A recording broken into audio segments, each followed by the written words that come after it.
Bienvenue sur le podcast Graines d'étoiles qui donne la parole à des personnes qui sont acteurs et actrices de leur vie. Je suis Sarah et j'anime ce podcast avec beaucoup de joie pour créer un monde où tout le monde est plus conscient de sa nature. Si vous êtes sur un chemin de développement spirituel ou personnel, si vous vous sentez seul sur ce chemin ou si vous avez des questions, vous êtes au bon endroit. Le podcast vise à révéler la graine d'étoile qui sommeille en chacun d'entre nous. Je vous souhaite une très belle écoute. Bienvenue dans ce nouvel épisode de Graines d'étoiles. Aujourd'hui, j'ai le plaisir de recevoir Chloé. Bienvenue à toi, Chloé. Merci, bonjour Sarah. Et donc Chloé, elle est salariée aujourd'hui dans une entreprise dans le paramédical. Elle est ultra runneuse à ses heures perdues et c'est aussi et avant tout une de mes meilleures amies. Donc ça fait plusieurs années qu'on est amies et on a toutes les deux traversé pas mal de changements à la fois au niveau professionnel, à la fois au niveau personnel et on en parle beaucoup parce qu'il y a eu forcément beaucoup d'adaptations et d'évolutions dans nos quotidiens respectifs. Et donc c'est une conversation qu'on a régulièrement de comment on aligne sa vie avec ces changements soit extérieurs, soit changements intérieurs. C'est un épisode qui est un peu particulier je pense pour toutes les deux parce que c'est une conversation qu'on a beaucoup dans l'intimité en fait d'habitude et aujourd'hui on a envie de la partager. Sur le thème plus précisément d'aligner ses relations. Je vais te laisser la parole en te demandant qui es-tu. Merci beaucoup de me donner la parole sur ce sujet. C'est vrai qu'on en parle beaucoup, donc je suis ravie d'être là aujourd'hui pour en discuter. Qui je suis? Alors, je suis Chloé. J'avais du mal avec mon prénom au début, quand j'étais petite et même quand j'étais jeune. Et maintenant, je suis contente de m'appeler Chloé. Donc, je suis Chloé. Je suis une personne remplie de qualités et de défauts. Ça vous avance bien pour savoir qui je suis. Et plus précisément, je suis quelqu'un de curieux, de passionné et d'engagé. Donc c'est vrai que ça se retrouve un petit peu dans toutes les activités de ma vie, que ce soit professionnelle ou personnelle, avec pas mal d'intensité. Et donc les relations qui est un gros sujet pour moi. Et donc la deuxième question par laquelle tout le monde passe, c'est quelle est ta définition à toi de la spiritualité ? Alors pour moi, la spiritualité, je découvre un petit peu plus en fait avec le podcast Graines d'étoiles, donc depuis quelques mois. Et pour moi, ça représente en fait la connexion entre l'esprit, le cœur et le corps au niveau, on va dire, intérieur. Et par rapport à l'extérieur, c'est la connexion en fait avec le monde qui nous entoure, que ce soit avec les êtres vivants ou tout simplement avec la nature et de sentir ce lien, de faire attention à ce lien. Merci pour cette vision de la spiritualité. Du coup, sur le thème aligner ses relations, j'ai envie de commencer par la question toute bête en fait, mais pourquoi est-ce qu'on parle autant de ça dans nos conversations ? Je pense que c'est parce que c'est ce qu'on vit en fait constamment. On est constamment en rapport avec l'autre, avec les autres. Et c'est vrai qu'en tant que personne qui cherchons à nous aligner, à être plus en phase avec qui on est, ce qu'on fait dans notre vie, il y a forcément un impact sur nos relations et sur comment on les perçoit. Et l'importance de se sentir bien aussi dans toutes les relations qui nous entourent. Donc je pense qu'il y a vraiment ce côté-là en fait qui fait qu'on en parle en tout cas. Et puis voilà aussi beaucoup de bouleversements, beaucoup de changements en nous qui font que ça impacte des changements envers les autres aussi. Alors on va peut-être préciser ça tout de suite au début. Est-ce que ça concerne seulement les domaines de la vie, de ta vie personnelle, de tes relations amicales par exemple, ou est-ce que c'est beaucoup plus large que ça ? C'est plus large que ça, c'est les relations amicales, les relations professionnelles et puis les relations aux connaissances aussi en fait par rapport aux gens qu'on rencontre, enfin que je vais rencontrer maintenant. Ma posture ou ma façon de dire les choses ou d'être va être différente qu'il y a encore quelques temps. Du coup, c'est quoi pour toi en fait aligner ces relations ? Je crois que c'est d'être là aussi, c'est toujours un peu la même chose, mais c'est d'être en accord en fait avec qui on est et comment on va l'articuler par rapport aux autres. Donc être authentique en fait et être pleinement soi face à l'autre et écouter aussi ce qui nous met à l'aise ou ce qui nous met mal à l'aise. Et quand on est plus sensible à ce genre de détails, on se rend compte qu'il y a des situations ou des relations qui nous conviennent pas comme elles sont aujourd'hui, par exemple, qu'on a besoin de faire évoluer ou qu'on a besoin d'arrêter aussi parce que ça nous permet pas de nous sentir bien. Alors je peux avoir l'exemple au niveau, je vais essayer d'en avoir au niveau professionnel et puis au niveau plus personnel, on va dire. Au niveau professionnel, ça va passer par Bah, là aussi, en fait, quand tu es en relation avec tes collègues, on a tendance à avoir une posture, à, on va dire, garder certaines choses pour éviter d'être trop dans l'émotion, dans l'affect, dans tout ça. En fait, en étant plus authentique sur qui je suis au niveau professionnel, ça a créé des nouvelles relations et des nouvelles dynamiques de travail. Je ne vais pas raconter ma vie ou quoi que ce soit, mais c'est plus de s'autoriser à être qui on est. Et par rapport à ça, ça fait évoluer. Donc c'est vrai que ça va permettre à des personnes de s'ouvrir différemment au niveau professionnel, par exemple, et du coup de pouvoir les accompagner pour qu'elles se sentent mieux dans leur travail. J'ai vu la différence avec quelques personnes, et ça a permis des situations plus apaisées, moins de tension, et un rapport du coup qui est de confiance avec les personnes. Donc ça, c'est vraiment super à voir et à vivre. Et au niveau après plus personnel, j'ai un exemple assez récent. J'ai fait partie d'une formation l'an dernier. J'étais avec plein de nouvelles personnes. Et en termes de temps disponible, je n'avais pas forcément la possibilité d'être très active dans le fait d'organiser des rencontres, de créer du lien, on va dire, assez intime avec des gens.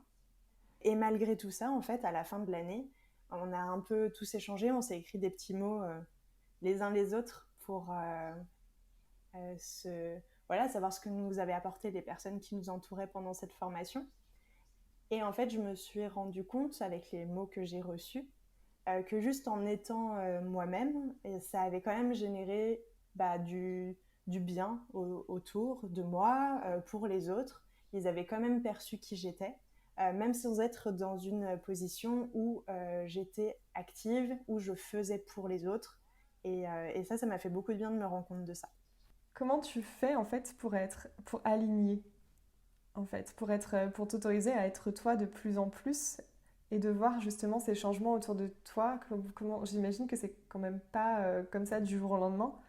Ça passe par plusieurs étapes et celle qui fait tout, c'est de se connaître soi, de faire déjà en fait ce chemin avec soi.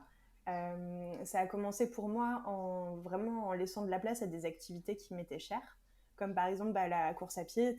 T'en as parlé en me décrivant. C'est vrai que je pratique beaucoup, beaucoup la course à pied. Et en m'autorisant ça, j'ai passé beaucoup plus de temps avec moi-même parce qu'il y avait beaucoup de sorties longues, seules, etc. Et en passant du temps avec soi-même, je pense qu'on arrive à un peu plus se rendre compte ce qui nous plaît, ce qui nous plaît pas, ce qui nous touche et les personnes avec qui on se sent bien. Donc pour moi, la première étape, c'est vraiment de passer du temps avec soi, tout simplement.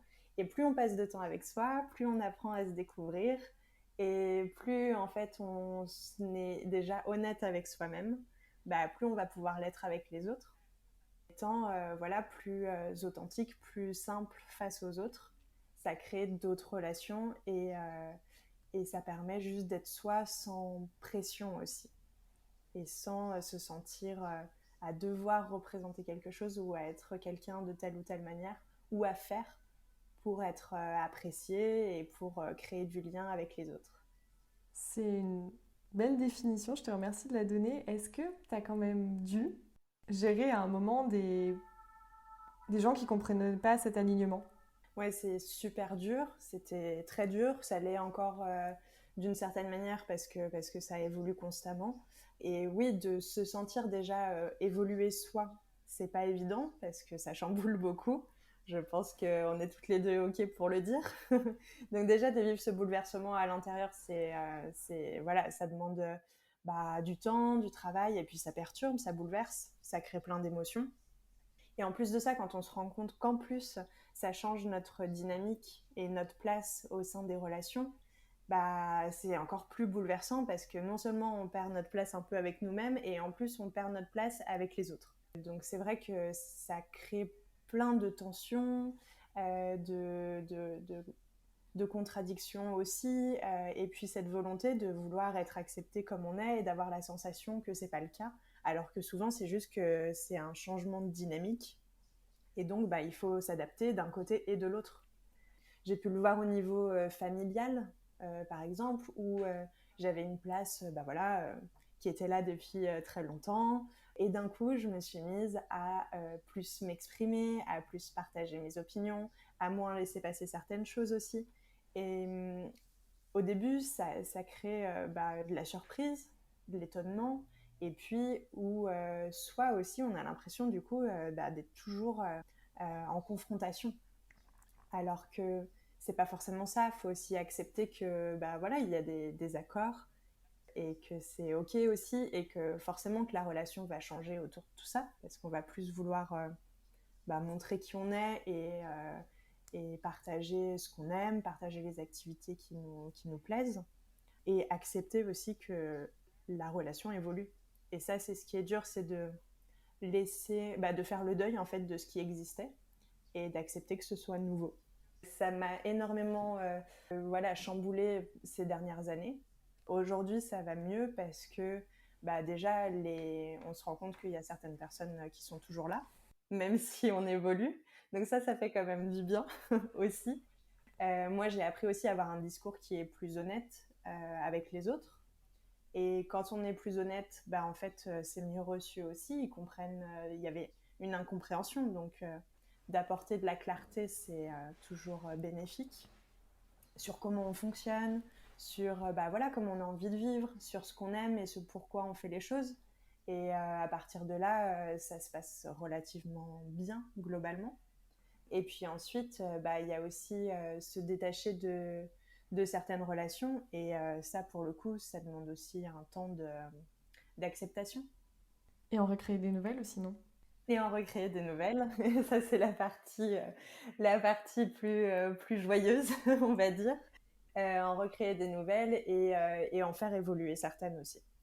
Et en créant des nouvelles qui nous correspondent plus, qui sont plus en accord avec qui on est sur l'instant, dans le moment.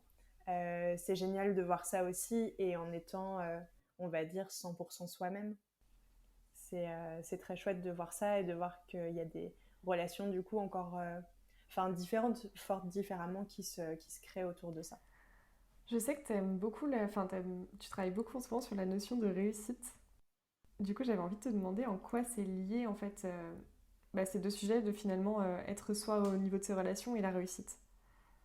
Ce que ça apporte pour moi d'être soi dans ces relations, c'est du coup de créer sa propre réalité, ses propres schémas, voilà, la personne vraiment qui nous correspond, et du coup, par la force des choses, sortir un petit peu de ce qu'on imagine comme étant la réussite déjà des relations, que ce soit amoureuse ou amicale. On a tous en tête que la réussite, par exemple, amoureuse, c'est de ressembler à telle ou telle chose, d'habiter ensemble, de se marier, d'avoir des enfants, pour la faire très schématiquement et très cliché. Donc, en fait, déjà en évoluant dans ces relations, après, on voit la réussite différemment et qui nous correspond plus. Je pense que c'est ça. Pour la réussite, que ce soit amoureuse ou amicale, on sort des schémas et du coup, notre réussite va être notre réussite propre. Alors, je ne sais pas si c'est très clair pour l'instant comme ça, mais ce que je veux dire, c'est que qu'est-ce que nous, on va considérer comme étant la réussite ? Moi, par exemple, dans mes relations, c'est que je me sente bien, que l'autre personne se sente bien et qu'on puisse partager des moments qui nous correspondent. Donc, si je ne vais pas avoir, je ne sais pas, telle représentation avec la personne, la représentation un peu sociale avec une personne, quelle que soit la relation, que ce soit familiale, amoureux ou amicale, c'est pas grave, parce que tant que moi, dans mon schéma de réussite, ça correspond à ce que je souhaite, ça me va. Et après, plus largement, la réussite, c'est pareil, on est attaché à des schémas qu'on nous propose, on a du mal à en sortir, et je trouve que c'est important de la remettre en perspective pour justement être plus ok en fait avec ce qui se passe. On nous présente un peu la réussite professionnelle quand on est manager d'une équipe, d'une grande équipe, quand on va gagner très très bien notre vie, et qu'en gagnant très très bien notre vie, ça va nous permettre d'acheter une maison, de pouvoir partir en voyage pendant les vacances et d'avoir des enfants pour pouvoir subvenir à leurs besoins. Et une grosse voiture, bien sûr, pour voilà, aller dans ce schéma. Alors que finalement, voilà, encore une fois, c'est ce qu'on en fait et comment on voit la réussite en nous. Et pour moi, par exemple, la réussite, ça va d'être de faire du bien aux gens qui m'entourent et au monde. Et du coup, de ne pas faire certaines choses parce que des activités comme faire du shopping de fast fashion tous les week-ends, ça va avoir un effet néfaste sur le monde et c'est pas ce que je souhaite. Donc pour moi, ce sera pas un modèle de réussite. Est-ce que c'était assez clair? C'est super clair. Moi, ce que j'ai entendu, c'est qu'en fait, en prenant la responsabilité de ce que tu veux dans tes relations, tu prends aussi la responsabilité de déconstruire peut-être les modèles sociaux qui est en face. Et du coup, la réussite de tes relations n'est pas placée au même endroit que ce qu'on a traditionnellement, même si on se rend compte que finalement, enfin, on n'est plus enfermé en fait dans des cases, quoi. C'est un peu ce que j'ai C'est ça. entendu et c'était Ok, très clair, je te ça va. remercie. Est-ce que tu as des challenges encore aujourd'hui? Alors sur ce sujet ou sur d'autres, hein. Alors j'en ai plein sur ce sujet et sur d'autres, mais sur ce sujet aussi, il y a encore toute la notion de, voilà, de deuil et d'accepter que les dynamiques changent dans mes relations existantes, qui est toujours un peu difficile à appréhender, parce que ça génère de la tristesse, ça génère voilà, des émotions qui mettent du temps à être digérées et en faire quelque chose de bien. Donc il y a des challenges déjà là-dessus. Il y a des challenges aussi sur ma communication par rapport à mes relations, parce que ça passe, pour que les relations se passent bien, ça se passe aussi par une bonne communication. Et j'ai pu avoir tendance à pas dire correctement les choses, notamment au niveau amical, ce qui pouvait créer des incompréhensions, de la tristesse en face. Et le meilleur moyen que là aussi ce soit plus sain, c'est toujours de prendre le temps d'en parler, même si c'est pas agréable. Et là-dessus, voilà, j'ai encore des efforts à faire.